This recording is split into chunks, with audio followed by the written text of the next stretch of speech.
ബഹുമാന്യനായ മുൻ ദേവസ്വം വകുപ്പ് മന്ത്രി കടകംപള്ളി സുരേന്ദ്രൻ, താങ്കൾ എത്ര വട്ടം എത്ര ആയിരം നുണ പറഞ്ഞാലും ശബരിമല സ്വർണ്ണക്കൊള്ളയിൽ നിന്നും താങ്കൾക്ക് രക്ഷപ്പെടാൻ സാധിക്കില്ല. 10ാം വർഷം ഭരണത്തിലേക്ക് കടന്നിരിക്കുന്ന അങ്ങയുടെ പാർട്ടിയുടെ കാരണഭൂതനായ ശ്രീ പിണറായി വിജയൻ ഇനിയും ഭരണത്തിൽ തിരിച്ചു വരും. ആ ഭരണകാലത്തിന്റെ തണലിൽ താങ്കൾക്ക് ശബരിമല സ്വർണ്ണക്കൊള്ള പോലുള്ള വിഷയത്തിൽ നിന്ന് രക്ഷപ്പെടാനാകും എന്നുള്ളൊരു വ്യാമോഹമാണെങ്കിൽ അതൊരിക്കലും നടക്കാൻ പോകുന്നില്ല. മാത്രമല്ല, ശബരിമല സ്വർണ്ണക്കൊള്ള കേസുമായി ബന്ധപ്പെട്ട് ബഹുമാനപ്പെട്ട ഹൈക്കോടതിയുടെ മേൽനോട്ടത്തിൽ അന്വേഷണം നടത്തുന്ന SITക്ക് ഒരുപക്ഷെ താങ്കളെ അറസ്റ്റ് ചെയ്യുന്നതിലുള്ള തടസ്സം പിണറായി വിജയനോ പിണറായി വിജയന്റെ പാർട്ടിയോ ആയിരിക്കാം.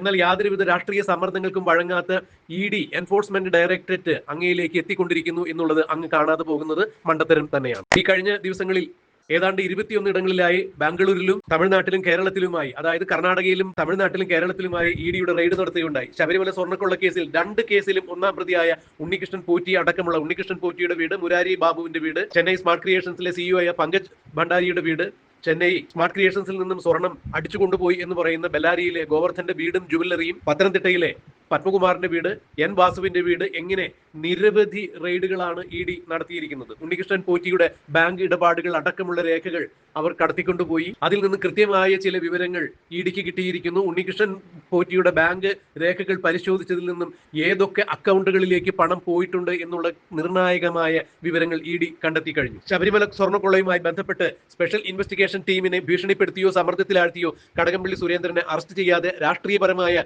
തങ്ങളുടെ താല്പര്യം സംരക്ഷിക്കുന്നതിന് വേണ്ടി പിണറായി വിജയൻ ശ്രമിച്ചേക്കാം. അല്ലെങ്കിൽ പിണറായി വിജയൻ എന്ന ആഭ്യന്തര വകുപ്പ് മന്ത്രിക്കും മുഖ്യമന്ത്രിക്കും ഒരുപക്ഷെ കടകംപള്ളി സുരേന്ദ്രനെ കുറച്ചു നാളത്തേക്കെങ്കിലും SITയുടെ കണ്ണിൽ നിന്ന് മാറ്റി നിർത്തുവാനോ അല്ലെങ്കിൽ അറസ്റ്റിൽ നിന്ന് രക്ഷപ്പെടുത്തി നിർത്തുവാനോ സാധിച്ചേക്കാം. എന്നാൽ കേന്ദ്ര അന്വേഷണ ഏജൻസിയായ എൻഫോഴ്സ്മെന്റ് ഡയറക്ടറേറ്റ് ഉണ്ണികൃഷ്ണൻ പോറ്റിയുടെ സാമ്പത്തിക രേഖകൾ പിടിച്ചെടുത്തതോടുകൂടി കടകംപള്ളി സുരേന്ദ്രനെ ലക്ഷ്യമാക്കിക്കൊണ്ട് EDയുടെ വണ്ടി പാഞ്ഞു ഓടിക്കൊണ്ടിരിക്കുന്നു എന്നുള്ള വാർത്തയാണ് ഇപ്പോൾ വന്നുകൊണ്ടിരിക്കുന്നത്. 2026 നിയമസഭാ തെരഞ്ഞെടുപ്പിൽ മത്സരിക്കാൻ ഒരുങ്ങുന്ന പിണറായി വിജയനും CPM-ഉം ശബരിമല സ്വർണ്ണക്കൊള്ള കേസിൽ കടകംപള്ളിയെ SIT അറസ്റ്റ് ചെയ്യുകയാണെങ്കിൽ തീർച്ചയായും അത് പിണറായി വിജയന്റെയും CPM-ന്റെയും പരാജയത്തിന്റെ ആചാര കഥന വെടി മുഴങ്ങുന്ന ചടങ്ങായിരിക്കും. കടകംപള്ളിയുടെ അറസ്റ്റ് എന്നുള്ളത് പിണറായിക്കും CPM-നും നല്ലതുപോലെ അറിയാം. അതുകൊണ്ട് തന്നെ ഏത് വിധേനയും SITയെ സമ്മർദ്ദത്തിലാഴ്ത്തി ഭീഷണിപ്പെടുത്തിയായാലും വേണ്ടില്ല കടകംപള്ളി സുരേന്ദ്രന്റെ അറസ്റ്റ് വരുന്ന നിയമസഭാ തെരഞ്ഞെടുപ്പ് വരെയെങ്കിലും നീട്ടിക്കൊണ്ടുപോകുവാൻ പിണറായി വിജയൻ സമ്മർദ്ദം ചെലുത്തും എന്നുള്ളതാണ് അറിയാൻ കഴിയുന്നത്. എന്നാൽ ഉണ്ണികൃഷ്ണൻ പോറ്റിയുടെ ബാങ്ക് രേഖകൾ പരിശോധിച്ചതിൽ നിന്നും, അതായത് ഉണ്ണികൃഷ്ണൻ പോറ്റിയുടെ അടക്കമുള്ള ആളുകളുടെ വീടുകളിൽ ED നടത്തിയ റെയ്ഡിൽ നിന്ന് പിടിച്ചെടുത്ത വൻ രേഖകൾ, നിർണായകമായ രേഖകൾ, ഉണ്ണികൃഷ്ണൻ പോറ്റി സാമ്പത്തികമായ ഇടപാടുകൾ നടത്തിയ രേഖകൾ ഉൾപ്പെടെയാണ് ED കടത്തിക്കൊണ്ടുപോയിരിക്കുന്നത്. ഈ രേഖകൾ പരിശോധിച്ചതിൽ നിന്നും ഉണ്ണികൃഷ്ണൻ പോറ്റിയുടെ ബാങ്ക് അക്കൗണ്ടിൽ നിന്ന് ഏതൊക്കെ ബാങ്ക് അക്കൗണ്ടുകളിലേക്ക് പണം ട്രാൻസാക്ഷൻ നടന്നിട്ടുണ്ട്, ഈ ട്രാൻസാക്ഷൻ ഡീറ്റെയിൽസ് എല്ലാം ED എടുത്തിരിക്കുന്നു. EDയുടെ വണ്ടി നേരെ കടകംപള്ളി സുരേന്ദ്രന്റെ വീട്ടിലേക്ക് പാഞ്ഞിരിക്കുന്നു എന്നുള്ളതാണ് മനസ്സിലാക്കാൻ കഴിയുന്നത്. എൻഫോഴ്സ്മെന്റ് ഡയറക്ടറേറ്റിനെതിരെ കേരളത്തിൽ വ്യാപകമായ രീതിയിൽ ഭരണപക്ഷത്തു നിന്ന് തന്നെ ചില പരാമർശങ്ങളും പരാതികളും ഉയർന്നിട്ടുണ്ടായിരുന്നു.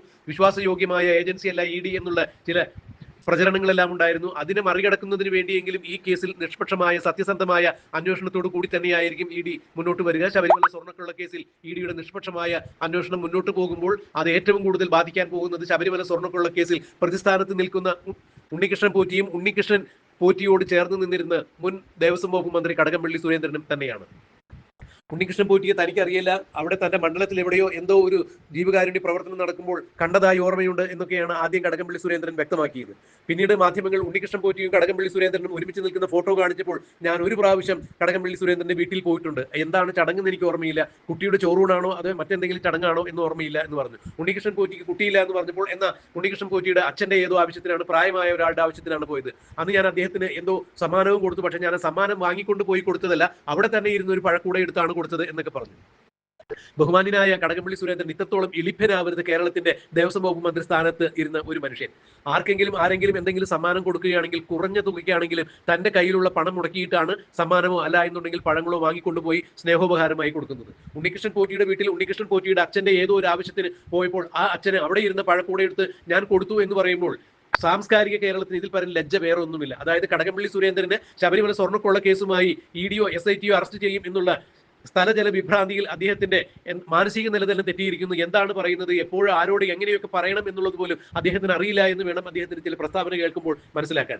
കടകംപള്ളി അക്ഷരാർത്ഥത്തിൽ കടകം മറിഞ്ഞു മുന്നോട്ട് പോയിക്കൊണ്ടിരിക്കുന്നു. ഇന്ന് പറയുന്നതല്ല നാളെ പറയുന്നത്, ഇന്നലെ പറഞ്ഞതല്ല ഇന്ന് പറയുന്നത്, നാളെ പറയുന്നത് ആയിരിക്കില്ല ഇനി മറ്റന്നാൾ പറയുക. എന്തായാലും ശബരിമല സ്വർണ്ണക്കൊള്ള കേസിനെ സംബന്ധിച്ചിടത്തോളം കടകംപള്ളി സുരേന്ദ്രനെയോ അല്ല എന്നുണ്ടെങ്കിൽ 2025 തിരുവിതാംകൂർ ദേവസ്വം ബോർഡ് പ്രസിഡന്റായിരുന്ന പ്രശാന്തിനെയോ അറസ്റ്റ് ചെയ്യാതെ മുന്നോട്ട് പോകാൻ SITക്ക് സാധ്യമല്ല എന്ന് തന്നെയാണ് അറിയാൻ കഴിയുന്നത്. എന്ത് തരത്തിലുള്ള സമ്മർദ്ദങ്ങൾ ഉണ്ടായാലും അതിനെ അതിജീവിച്ച് കടകംപള്ളി സുരേന്ദ്രനെയും പ്രശാന്തിനെയും അറസ്റ്റ് ചെയ്യാതെ ഇനി ഒരു ഇഞ്ച് പോലും സ്പെഷ്യൽ ഇൻവെസ്റ്റിഗേഷൻ ടീമിന് ശബരിമല സ്വർണ്ണക്കൊള്ളയുമായി ബന്ധപ്പെട്ടുള്ള കേസ് അന്വേഷണം മുന്നോട്ട് കൊണ്ടുപോകാൻ സാധിക്കില്ല എന്ന് തന്നെയാണ് നിയമവൃത്തങ്ങളും ചൂണ്ടിക്കാണിക്കുന്നത്. ഇന്നല്ലെങ്കിൽ നാളെ എന്നാണ് എന്ന് മാത്രമേ ഇനി സംശയിക്കേണ്ടതുള്ളൂ. കടകംപള്ളി സുരേന്ദ്രൻ അറസ്റ്റിലാവും. ഇനിയിപ്പോൾ SIT ഏതെങ്കിലും തരത്തിലുള്ള സമ്മർദ്ദത്തിന് വഴങ്ങി കടകംപള്ളി സുരേന്ദ്രന്റെ അറസ്റ്റ് വൈകിക്കുകയാണെങ്കിൽ തീർച്ചയായും ED ഉണ്ണികൃഷ്ണൻ പോറ്റിയുടെ വീട്ടിൽ നിന്ന് പിടിച്ചെടുത്ത ബാങ്ക് ട്രാൻസാക്ഷൻ അടക്കമുള്ള രേഖകളുടെ നിർണായക രേഖകളുടെ അടിസ്ഥാനത്തിൽ കടകംപള്ളി സുരേന്ദ്രനെ അറസ്റ്റ് ചെയ്യും എന്ന് തന്നെയാണ് മനസ്സിലാക്കാൻ കഴിയുന്നത്. അത് ഏത് നിമിഷം എപ്പോൾ സംഭവിക്കും എന്ന് തന്നെയാണ് കടകംപള്ളിയെ പോലെ തന്നെ കേരളവും ആശങ്കയോടുകൂടി ആകാംക്ഷയോടുകൂടി കാത്തിരിക്കുന്നത്. എന്തായാലും ശബരിമല സ്വർണ്ണക്കൊള്ള കേസിൽ മുഖ്യമന്ത്രി പിണറായി വിജയനും കടകംപള്ളി സുരേന്ദ്രനും കുഴിയിൽ നിന്ന് പടുകുഴിയിലേക്ക് പതനം ആരംഭിച്ചിരിക്കുന്നു. ED ഇന്നല്ലെങ്കിൽ നാളെ കടകംപള്ളി സുരേന്ദ്രനെ അറസ്റ്റ് ചെയ്യും എന്നുള്ളത് തന്നെയാണ് പുറത്തുവരുന്ന വാർത്തകൾ. എന്താണ് സംഭവിക്കുക എന്നുള്ളത് നമുക്ക് കണ്ടറിയാം, കാത്തിരിക്കാം.